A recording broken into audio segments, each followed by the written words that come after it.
Hello friends, നമുക്ക്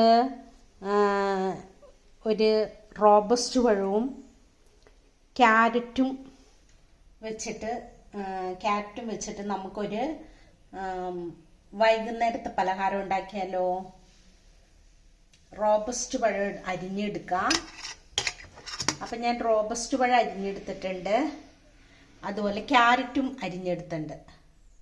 ഇവ രണ്ടും നമുക്ക് ഈ പാനിലേക്ക് നെയ്യ് ഒഴിച്ചിട്ടുണ്ട്. അതിലേക്ക് നമുക്ക് ഇവ രണ്ടും ഒന്ന് വരട്ടിയെടുക്കാം.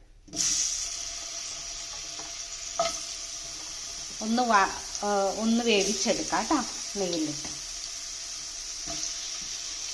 നെയ്യിലേക്ക് ഇട്ടിട്ടുണ്ട്. നമുക്കിതൊന്ന് വേവിച്ചെടുത്തിട്ട് വരാം.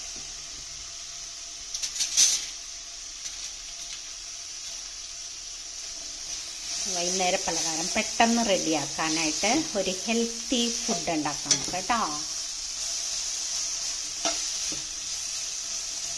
റോബസ്റ്റ് പഴമുണ്ട്, ക്യാരറ്റും ഉണ്ട്. എങ്ങനെ റെഡിയാക്കാമെന്ന് നമുക്ക് നോക്കാം.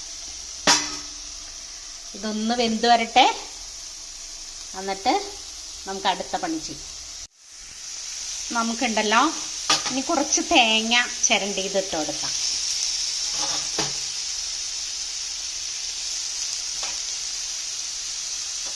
തേങ്ങ ചിരണ്ടിയിട്ട് കൊടുക്കണ്ട കേട്ടോ. തേങ്ങ നല്ലോണം ചിരണ്ടി കുറച്ചിട്ട് കൊടുത്താൽ മതി. തേങ്ങയും കൂടി ചിരണ്ടിയിട്ട് ഒന്ന് വഴന്ന് വരട്ടെ, ഒന്ന് നന്നായി ഫ്രൈ ചെയ്ത് അതൊന്ന് വെന്ത് വരട്ടെ. ക്യാരറ്റും പഴവും നമ്മുടെ തേങ്ങയും എല്ലാം കൂടി ഒന്ന് വഴന്ന് വരട്ടെ കേട്ടോ.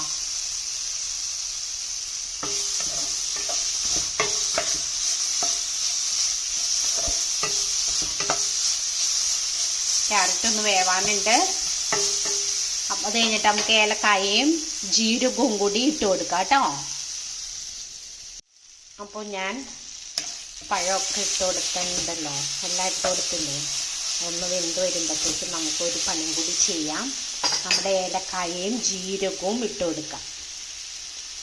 ഏലക്കായുണ്ട്, ജീരകവും ഇട്ട് കൊടുത്തിട്ടുണ്ട്. നമുക്കിതിൽ മധുരമൊന്നും ചേർക്കണ്ട കേട്ടോ. നമുക്ക് മധുരമൊന്നും ചേർക്കാതെ തന്നെ നമ്മൾ ഷുഗറുകാർക്ക് നമുക്ക് കുറച്ച് റാഗിപ്പൊടി ഇട്ട് കൊടുക്കാം. ഇതിൽ കുറച്ച് റാഗിപ്പൊടിയും കുറച്ച് റവയും കൂടി ഇട്ട് കൊടുക്കാം കേട്ടോ.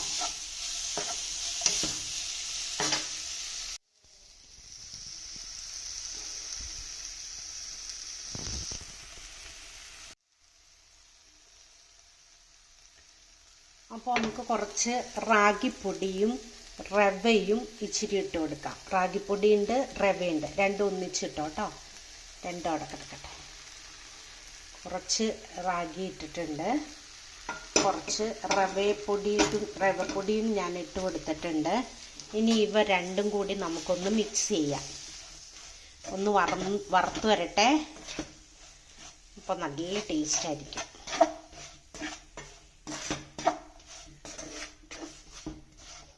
ഇങ്ങനെ ഇട്ട് വറുക്കണം. അപ്പോൾ വറുത്ത് വരുമ്പോൾ നല്ല രുചിയാണ്. നിങ്ങളൊന്ന് ചെയ്ത് നോക്കണം. രണ്ടും കൂടി ഞാൻ ഇട്ടിട്ടാട്ടോ വറുക്കണം. കുറച്ച് റവ ഇട്ടിട്ടുള്ളൂ, റാഗിപ്പൊടി ഇട്ടിട്ടുണ്ട്. ഇനി നമുക്ക്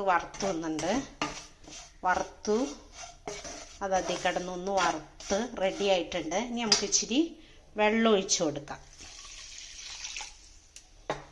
ഞാനത് വെള്ളം ഒഴിച്ചു കൊടുത്തിട്ടുണ്ട്. വെള്ളം ഒന്ന് കുറുതായി വരട്ടെ.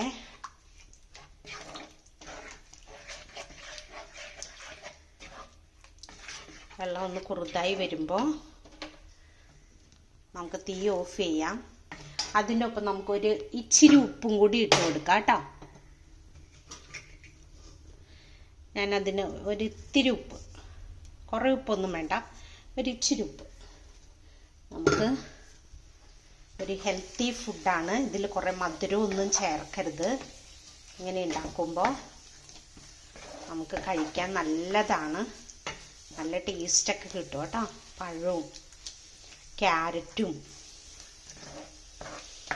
ഏലക്കായയും ജീരകവും ഒക്കെ ഇടുമ്പോൾ നല്ലൊരു ടേസ്റ്റ് കിട്ടും.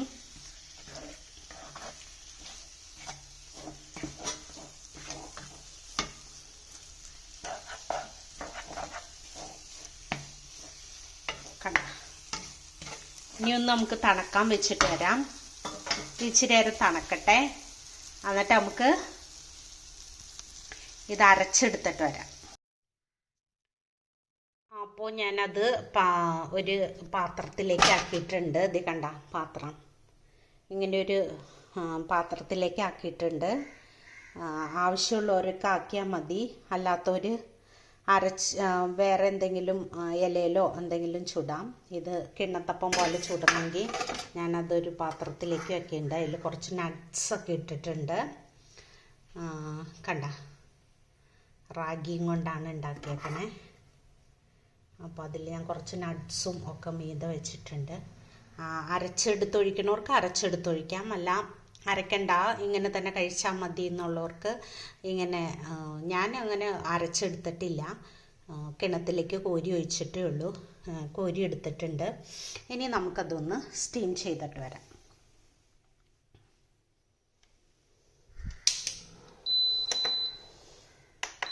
നമുക്കതൊന്ന് ആവിയിൽ വെച്ചൊന്ന് വേവിച്ചെടുക്കാം. സ്റ്റീം പാത്രത്തിൽ ഞാൻ വെച്ചിട്ട് മൂടി വെച്ചിട്ടുണ്ട്. ഇനി അവിടെ ഇരുന്നൊന്ന് വേവട്ടെ. എന്നിട്ട് നമുക്ക് അടുത്ത തുറന്ന് കഴിയുമ്പോൾ ഞാൻ വെന്ത് കഴിയുമ്പോൾ നിങ്ങളെ കാണിച്ചു തരാം കേട്ടോ. ഹലോ, നമ്മുടെ അപ്പം റെഡി ആയിട്ടുണ്ട്. ഇനി എല്ലാവരും ഇതുപോലെ ഉണ്ടാക്കിയിട്ട് കഴിച്ചു നോക്കിയിട്ട് പറയണം. ഒരു കിണ്ണത്തിൽ ഉണ്ടാക്കിയാൽ മതി. അടിപൊളിയല്ലേ എന്ന് പറയണം. എന്താ ഓക്കേ എന്നാ.